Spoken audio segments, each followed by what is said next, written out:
Assalamualaikum warahmatullahi wabarakatuh. Waalaikumsalam warahmatullahi wabarakatuh.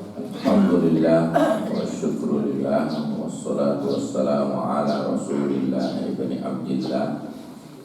Asbahna wa asbahal mulku lillah walhamdulillah la ilaha illallah wahdahu la syarikalah lahul mulku wa lahul hamdu wa huwa ala kulli syai'in qadir. Asbahna ala fitratil islam wa ala kalimatil ikhlas wa ala dini nabiyina Muhammadin sallallahu alaihi wasallam wa ala millati abina Ibrahim hanifan muslima wa ma kana minal musyrikin. Amma ba'du.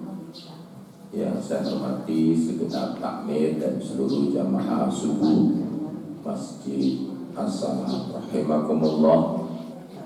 Mari kita syukuri di subuh kali ini, hari Ahad 20 Rabiul Awal 1444 Hijriah, bertepatan tanggal 16 Oktober 2022. Kita diberikan kekuatan lahir dan batin, bisa bangun subuh, bisa sholat tahajud dengan khusyuk dan sholat berjamaah di masjid ini. Mudah-mudahan ayunan tangan dan langkahan kaki kita bisa menjadi langkah-langkah ibadah dan amalan kita menjadi amalan yang soleh. Salawat serta salam semoga tercurahkan pada junjungan kita Nabi besar Muhammad sallallahu alaihi wasallam serta keluarga, para sahabatnya dan pengikutnya yang setia. Dan marilah kita awali kajian kita dengan doa, mudah-mudahan ilmu kita bermanfaat. Bismillahirrahmanirrahim. Raditu billahi rabba wa bil islam dina wa bi Muhammadin nabiyya wa rasulah. Rabbi zidni ilma warzuqni fahma waj'alni min ibadikas shalihin. Jamaah pengajian Ahad pagi rahimakumullah, semampang masih di bulan Maulid yang membuat kita rindu kepada Nabi, kangen sudah 14 abad tinggal oleh beliau, sampai berbagai cara orang untuk mengobati rasa kangennya. Umroh di bulan Maulid yang begitu padat, bahkan banyak sekali travel-travel di dunia ini yang mengkhususkan bulan Maulid dalam rangka untuk mengenang kebaikan-kebaikan Rasulullah Sallallahu Alaihi Wasallam.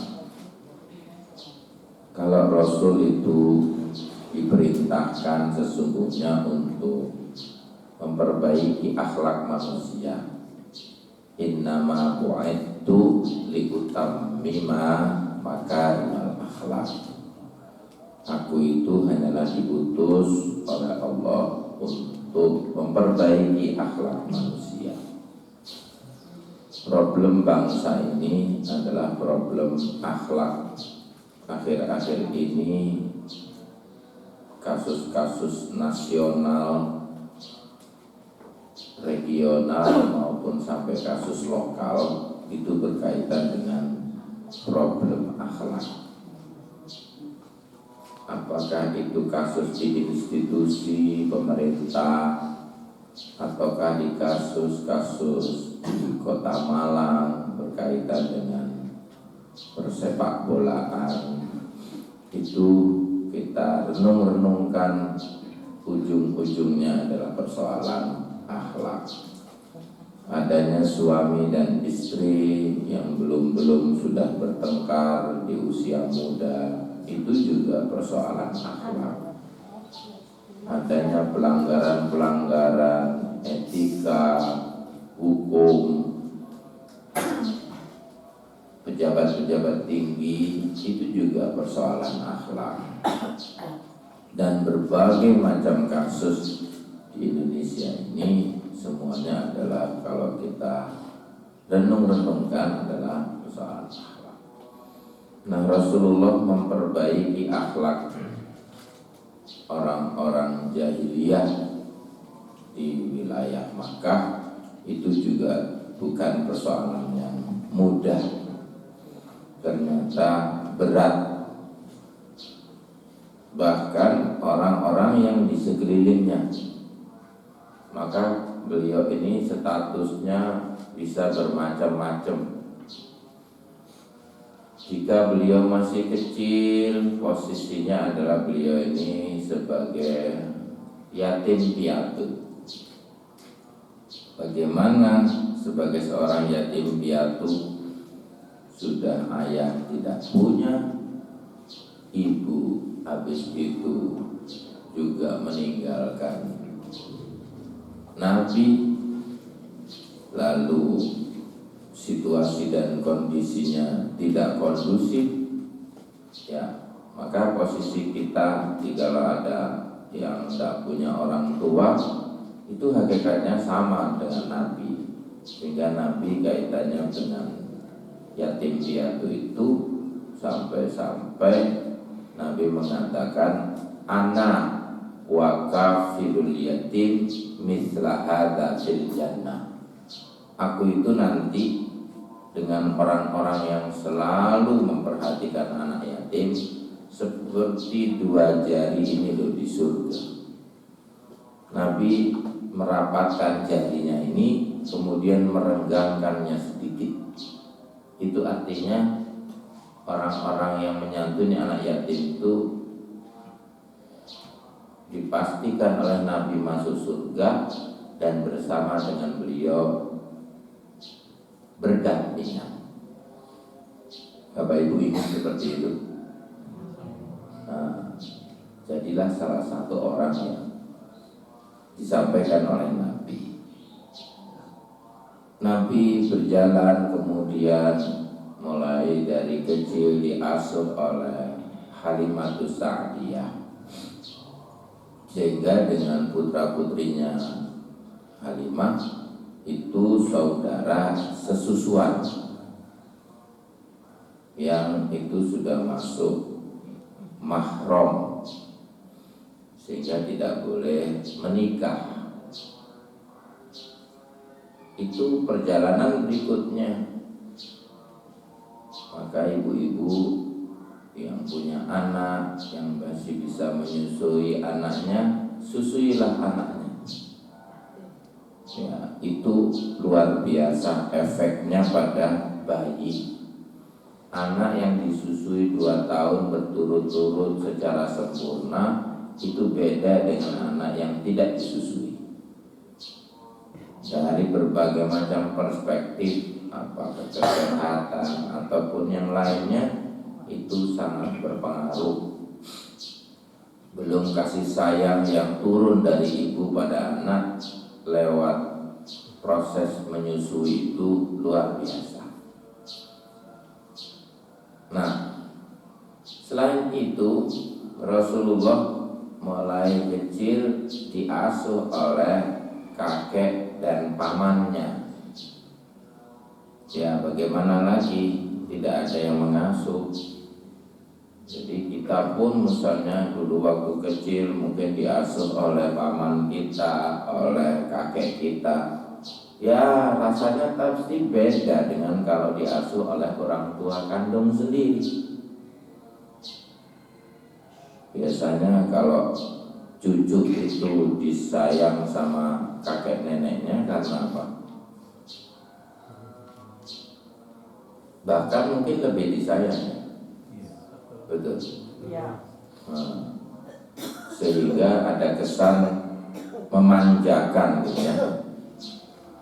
Ya, mungkin dari satu sisi bisa ada sudut pandang seperti itu. Tapi sudut pandang yang lain, karena memang keinginan untuk menyayangi itu seolah-olah tumbuh lagi di usia tua.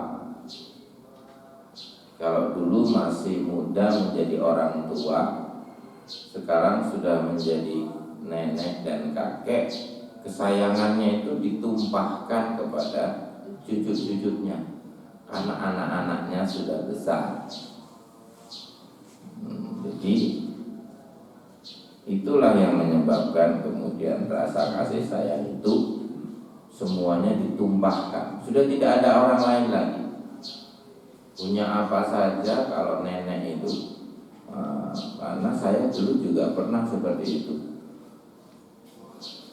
Sampai-sampai saudara kandung saya itu iri. Karena kalau lain-lainnya makan tempe, saya sendiri makan telur. Makanya koles telur.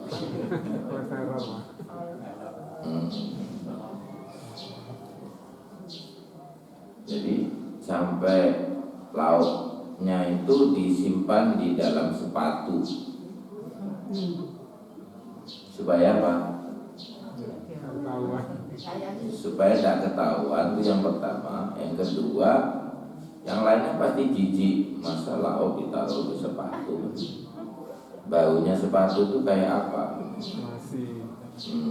Tapi karena memang sayangnya seorang nenek, jadi pasti cari strategi bagaimana supaya nggak tersaingi sama yang lain. Jadi sayangnya begitu. Kalau yang lain-lainnya, misalnya tidurnya itu malam-malam nggak boleh. Dulu kan anak-anak itu kan mesti ayo tidur, nggak boleh malam-malam, ya. Maka kalau sama mbah saya nggak apa-apa mainan sampai malam. Makanya sekarang pengajian sampai malam-malam nggak apa-apa, nggak dimarahi.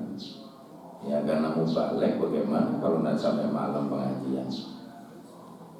Ini yang keluar malam itu kan salah satunya mau balik. Kalau udah mulainya dini hari gitu ya selesainya pasti menjelang subuh. Ya, apalagi kalau pengajiannya di desa-desa, mereka itu datangnya ya begitu. Jadi kalau pengajian di desa itu naik panggungnya itu baru jam 10, 11, 12 gitu. Nanti pulangnya kan pasti dini hari gitu. Nggak boleh pulang malam, malah pulang pagi. Ya, naiklah lagi Nabi statusnya sebagai anak penggembala. Jadi kalau masih kecil kita itu latih anak-anak kita menggembala, itu mengajarkan leadership kepemimpinan. Nah bulan depan itu kan ada acara muktamar ya. Muktamar itu sebenarnya adalah melatih kita untuk menjadi seorang leader yang sip. Makanya leadership. Enggak sip, enggak bisa jadi leader. Makanya namanya leadership. Itu bahasa Inggris. Ya. Bukan sound the ship. Pakai TV jadi ngono. Ya walaupun sip itu artinya domba. Penggembala kambing, penggembala domba itu pasti diajarkan bagaimana memimpin. Dan dia memimpinnya di belakang dengan tongkat. Itu makanya ada mutu pendidikan yang dibuat oleh Ki Hajar Dewantara, ada ing ngarso sungtulodo ing madya mangun karso tuturi handayani. Bagaimana kalau di depan sebagai pemimpin? Ya Nabi memang sudah profil-profilnya pemimpin.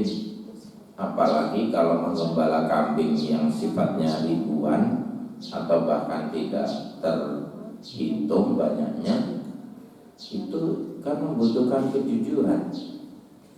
Pemimpin itu harus jujur kan? Itu nomor satu. Kalau enggak pasti berantakan.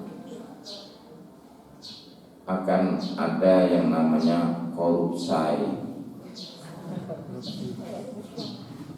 Ya, betul ya.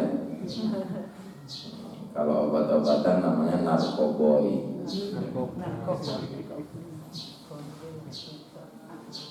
Itu pasti ada kecurangan. Emang siapa yang mau ngitung domba? Ya kan nggak ada toh. Di suatu saat pernah ketika Umar sebagai khalifah tuh ngetes ada seorang pemuda penggembala kambing. Katanya Umar, ini milik siapa sebanyak ini? Milik tuanku. Katanya. Boleh nggak aku minta satu? Nggak boleh. Atau aku beli saja? Tidak boleh. Kan tuanmu nggak tahu kalau aku beli atau aku ambil. Terus penggembala itu hanya mengatakan fa'aina Allah.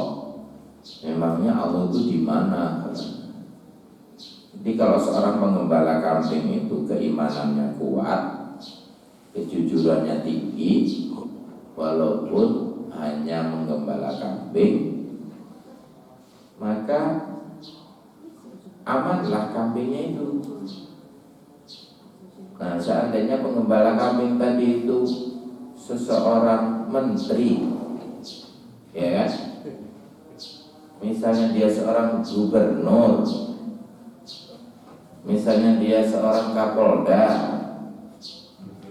ya, anggota DPR atau apapun juga, kan perkataannya sama kayak tadi. Tapi kalau mampu berkata begitu, kan seperti Nabi. Nabi dididik bertahun-tahun, padahal itu bukan dombanya Nabi sendiri. Jadi Nabi juga dididik. Belum lagi yang berdagang dengan barang dagangannya Khadijah. Nah, berarti statusnya beliau beredar lagi. Ya, itu namanya pedagang itu kalau menjualkan dagangan orang berarti namanya apa? Kulaan. Ya, dia kepada pedagang grosir.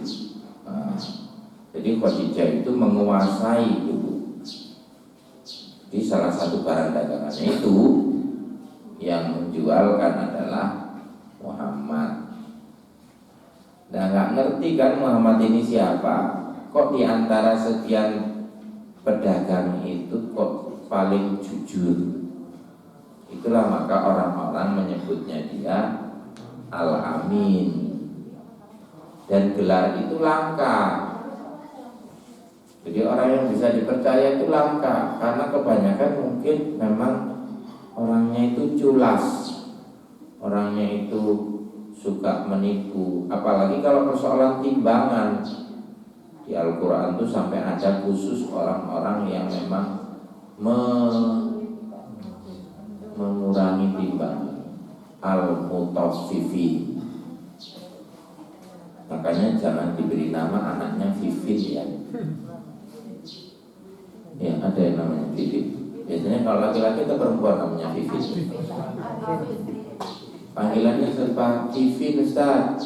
Panggilan lengkapnya Mutaffifin. Ketok iku api tiba ego lah. Ini surat Al-Quran Ustaz. Lah ya delok artine apa? Masuk kabeh-kabeh teko Al-Quran. Masuk kafirin, zalimin, musyrikin yang di Al-Quran ya ono. Betul. Ono meneh anake loro kembar. Iki urusannya lah urusan sholat itu selimutan aja. Sing situke kemulan, akhirnya loro karo dijenenno situke Al-Mudatsir, situke Al-Muzammil. Ya, padha kabeh. Kenapa jeneng? Ya itu mah soalnya senangannya selimutan di kemulan. Ya ayyuhal mudatsir qum fa'andzir. Nah, Jadi urusan loss and benefit, untung dan rugi di zaman itu juga mempengaruhi orang bisa jadi pemimpin atau tidak. Nah, sekarang ini urusan ijazah rame. Bapak Ibu udah ngecek ijazahnya? Antara asli dan palsu itu saya kira rame Bu.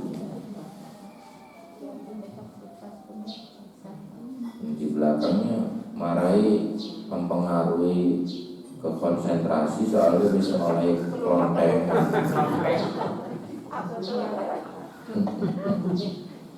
Serempet lah bisa kelontengan.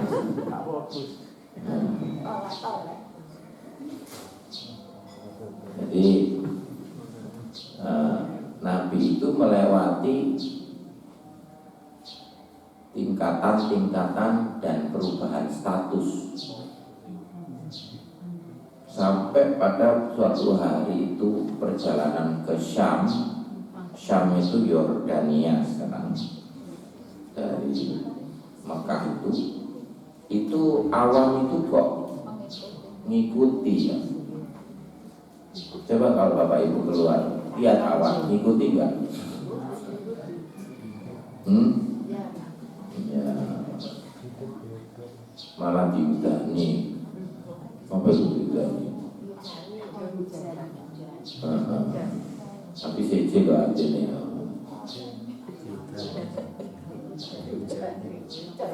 Jadi itulah spesialnya. Nah, kalau tanda-tanda itu sudah ada, ya, karena Rasulullah itu memang orang pilihan. Tapi kita bisa lihat bagaimana proses seorang yang ingin menjadi Rasul, dan Allah memang melindunginya. Tapi secara manusiawi yang ikuti proses. Maka kita pun kalau jadi pemimpin, ya ojo ujuk-ujuk mak jegake, moro-moro gaji, nah gitu kan. Semua mengikuti proses. Nabi kemudian mulai remaja, ya, kemudian Nabi mulai dewasa, ya, semuanya diikuti prosesnya. Di saat itu orang-orang jahiliyah, ya kan, orang mau berbuat kejahatan itu ya karena kebodohannya. Sehingga kalau Nabi menceritakan bagaimana mereka itu sukanya menyembah berhala, memang tahunya seperti itu. Dulu itu kan keyakinan terhadap roh punya kekuatan, itu namanya animisme. Punya kepercayaan benda-benda punya kekuatan, namanya dinamisme. Itu ya sampai sekarang. Kalau orang punya cincin, itu merasa kalau cincinnya itu punya kekuatan. Ya, ada yang cincinnya namanya kecubung, ada yang namanya ake, ada yang batu giok, ya, batu-batuan semua kan itu, sampai permata pun segala macam, itu semua bahan-bahan tambang yang ada di bumi kan. Ya, kalau itu sekedar untuk keindahan, kesenangan, kecantikan, tidak ada masalah, karena innallaha jamilun yuhibbul jamal. Tapi kalau itu sudah diyakini sebagai jimat, jimat itu siji tapi di rumah, itu ya, punya keyakinan kalau iso ngilang, gak iso balik. Gimana itu? Ada di sini orang yang iso ngilang, gak iso balik.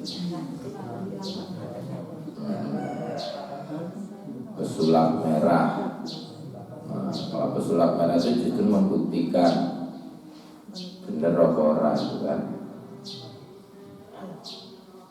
Apalagi sampai dipakai untuk menipu.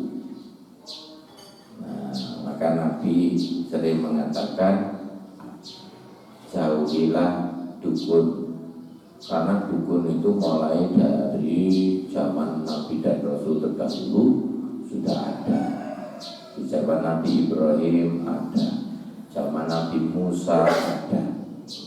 Dukun-dukunnya Fir'aun ya itu sama. Biasanya dukun itu di istana. Kalau di Arjosari kan nggak ada. Ya, jangan-jangan malah dukun semua.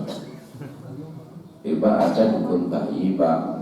Ya, jadi dukun yang dimaksud memang dulu itu keyakinan-keyakinan terhadap perbuatan-perbuatan yang syirik, itu ya.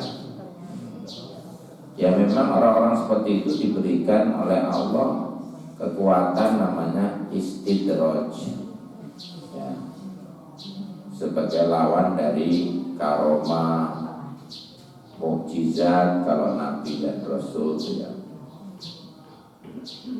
Berikutnya Nabi beralih status dari seorang bujangan menjadi seorang suami, menikahlah umur 25. Jadi kalau Bapak Ibu punya anak yang umur 25, ya sudah menjadi tanda. 25 itu berarti lulus perguruan tinggi ya, benar nggak? Kalau dulu saya umur 21 atau umur 20 itu sudah lulus PGAN. Habis itu kan kuliahnya sekitar 4 sampai 5 tahun. Berarti pas lah 25-an dulu. Jadi saya mengikuti sunnah Rasul.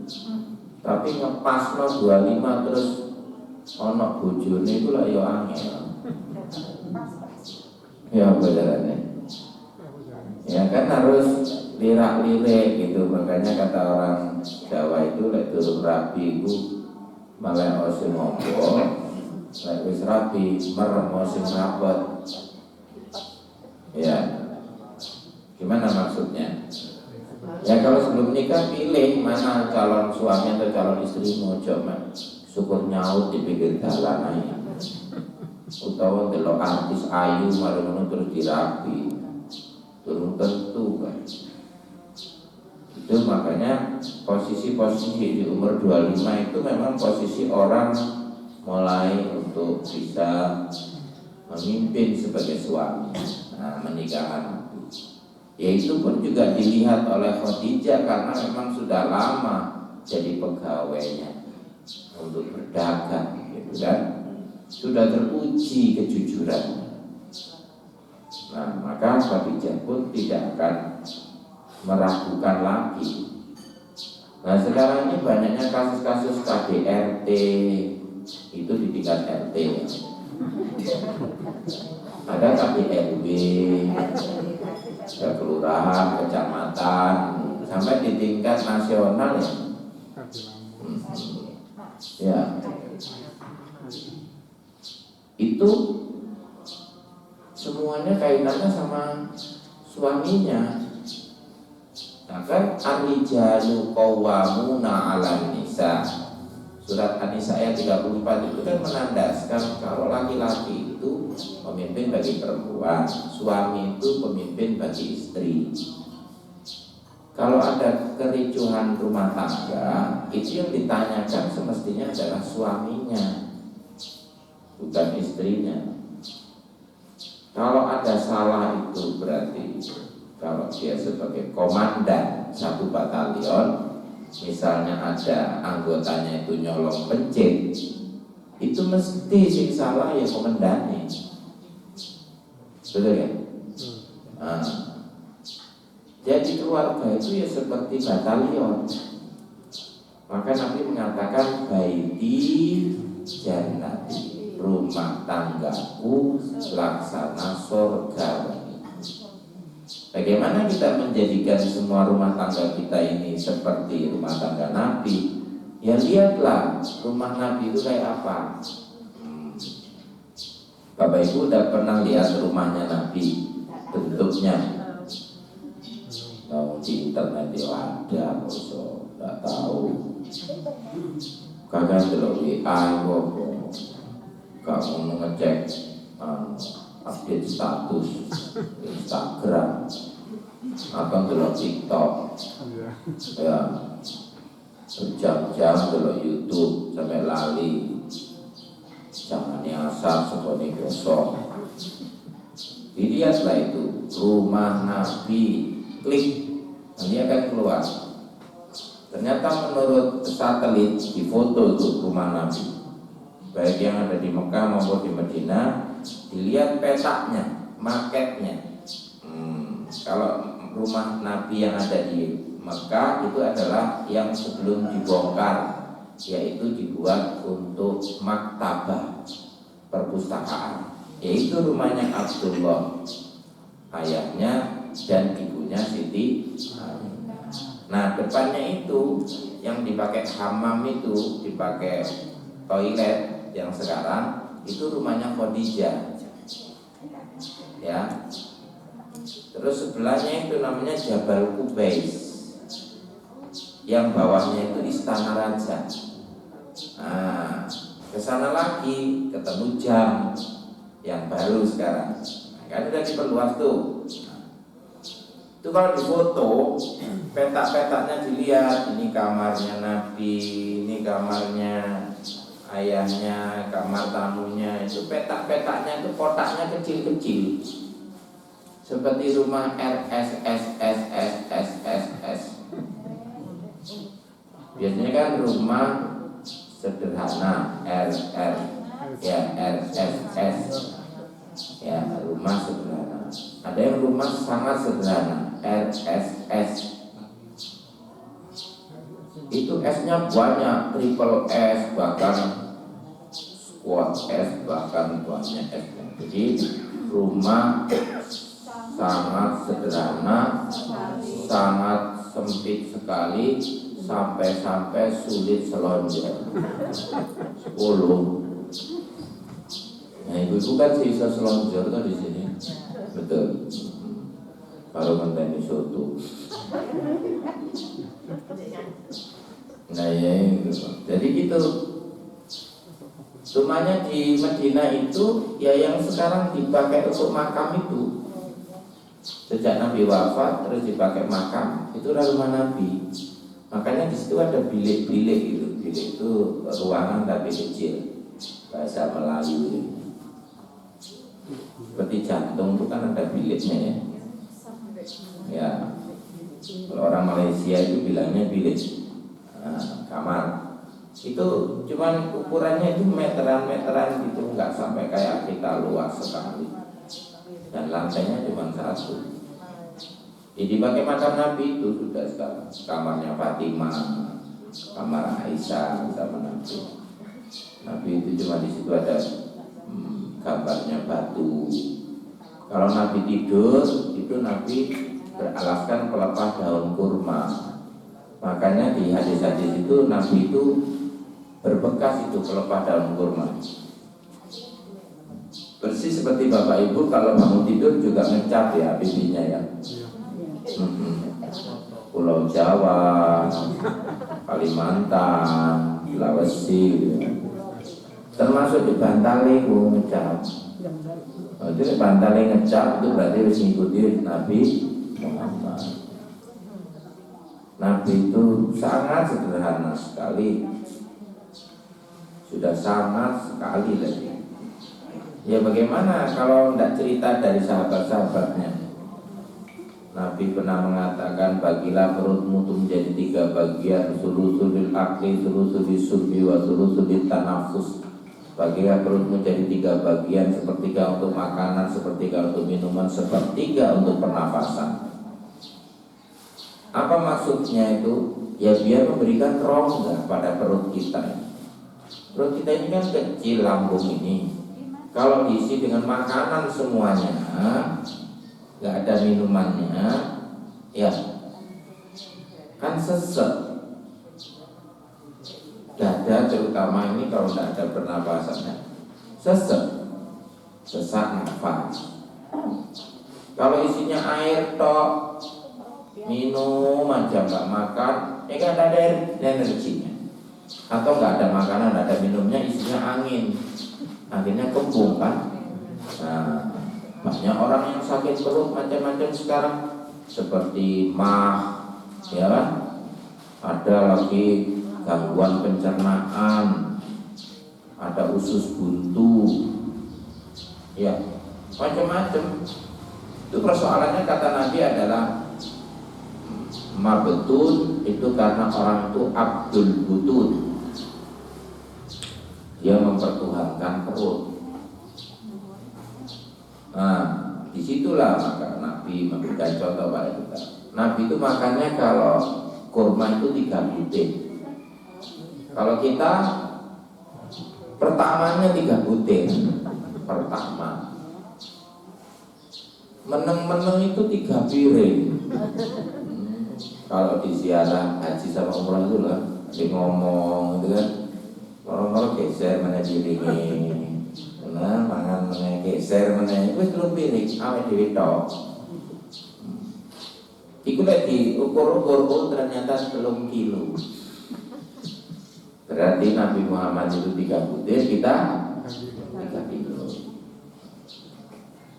Kalau bapak sama ibu itu saya amati kalau pas manten, ya bosnya bapak karo ibu saja itu mangannya opo. Nah, nih kalau bapaknya itu biasanya ambil piring, ya kan, wis segone langsung kunjung kayak gunung, di situ lawe tumbuh kabeh, jangane bisa wis kalian kurupuke, wis kok ngadol kok meja catering itu, wis mojo pokoknya mangan dinikmati gitu kan. Kalau ibu-ibu itu gak kelenget tuh kok meja. Nah, ini di manten ya, aku tuh di masjid tuh, boleh di masjid minggu. Nyedeki rombong terus. Nah, itu cilik Pak, gak gede kaya bapak-bapakmu, isi soalnya. Juga ikut titik, tapi peng. Jadi titik ngono ya, anu lepean ngono ya, terus segone titik, nawe titik. Ketenan lho titik, menurut sing ku ten omahku gemi ku lho. Cukup menjadi anu di pokoknya gak ada toko iki lah meja. Kaya meja ini dhewe pokoke catering. Terus itu kan muter ae gitu mari aku piye durung ngene iki. Dadi mulai ae gak mulai teko resepsi jam 10 sampai jam 2 itu gak mulai. Ya, itu nek wong lanang karo wong wedok umane juga emosi. Perasaanku wong lanang ku makane wake yo kok langsung ngene lho, munjung kabeh. Tapi lek wong wedok ku titik-titik, lah pingin ku sing garai kowe akeh timbangane wong lanang iki, Pak. Oh, titik-titik tapi lama-lama menjadi makanya bapak karo ibu itu mesti lebih lemu. Ya, jadi Nabi itu gitu. Kalau berpakaian, ayo coba sekarang diuji pakaiannya suami sama pakaiannya istri banyak mana? Aku sampai tak rewangin ini tuh. Separuh. Nah ini separuh lah kok, ya berjogo. Tapi lo akeh, ini tadi mek sisone tok iki. Makanya tidak ngene iki. Jadi batik aslinya batik, iki kurang kayak ini. Nah, lewang wedok itu belum meteran, kurang belum meter itu. Turun buntut itu, kalau ada buntut itu 8 meter biasanya. Nah, jadi kalau Nabi itu bajunya cuma 3, benar-benar 3 nih, satu dipakai, satunya dicuci, satunya potong, simpan. Dah, terus Khalifah Umar ibn Khattab pernah khutbah Jumat terlambat. Coba sebagai khalifah khutbah Jumat terlambat.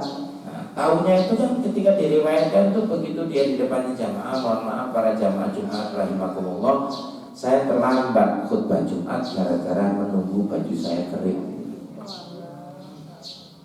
Jadi kalau Nabi kan menyuruh kalau hari Jumat itu pakai baju yang terbaik. Kalau ada terbaru ya alhamdulillah. Enggak ya terbaik. Terbaik di antara baju-baju kita itu. Nah akhirnya kan dicuci sama dia. Nah itu gurung garing itu loh di Jumat itu. Ganti Jumatan. Soalnya kelaminnya mengikut toh. Kan kalau ganti dia ingin yang bajunya habis dicuci tadi harus dipakai untuk berangkat Jumatan. Bajunya cuma 2 gitu. Nabi tadi bajunya 3. Lah beliau itu pengen niru Nabi. Bajunya cuma 2. Nah kita emang dulu waktu baru jadi manten baju kita 3. Baju tidur, baju dinas, sama baju santuy. Ya kan? Itu jenisnya 3. Bukan jumlahnya loh ya, jenisnya. Misal mana ngono situ ditekan dogere sabruka, situ nek kompor, situ bareng. Nah, ada ngono Mas, enggak ono. Anu sih Mas, lemari ini Mas tukokno ta Mas, tukokno lemari. Kan si kosong lek anyar to, diseni lah klambi. Mas, si kosong lemari ini Mas tukokno klambi. Diseni klambi ini sampai penuh. Mas gak cukup tuku lemari meneh, tuku loro kan? Durung jilbabe Mas. Jilbabku kulo eman Mas mereke Wardah. Ambek Safira. Ambek apa meneh, Bu? Mari ngomong. Iku jilbabe sak lemari iki. Dadi akhire lemari ini 3. Nabi Muhammad klambine 3, awake dhewe wis ngikuti sunah Rasulnya itu pada 3. Nah ini rumah kita cuma 1. Rumahnya Nabi 1, omahnya dhewe. Nah, 1 pertama nih. Mari itu tambah 1, tambah 1, tambah 1.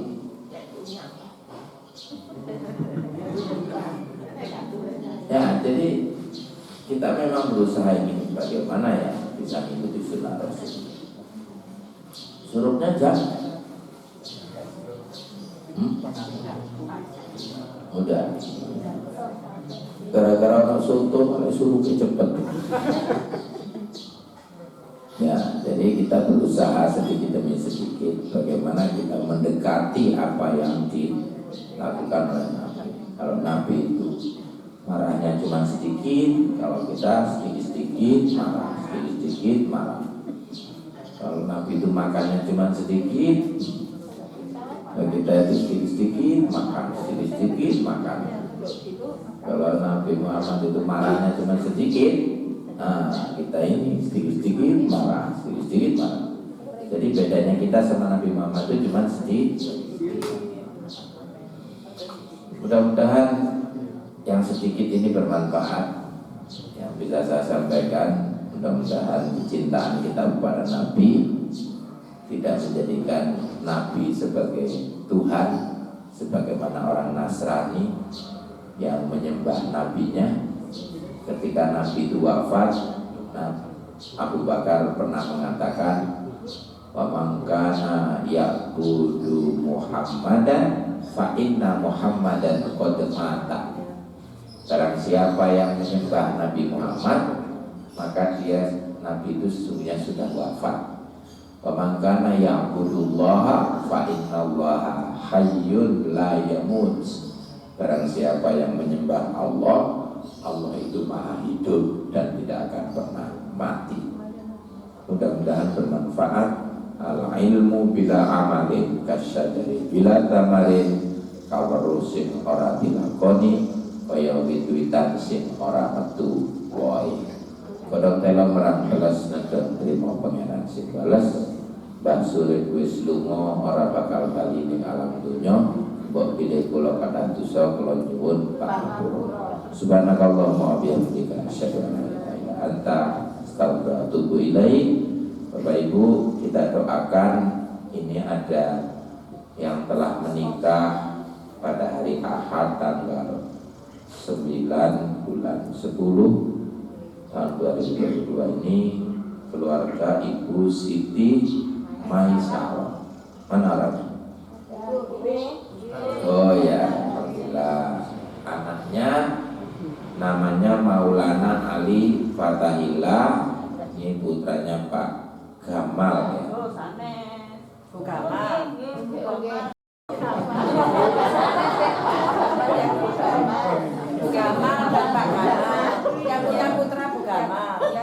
Dan Karisma Budi Utami itu putranya Pak Sulkan. Ya, betul ya?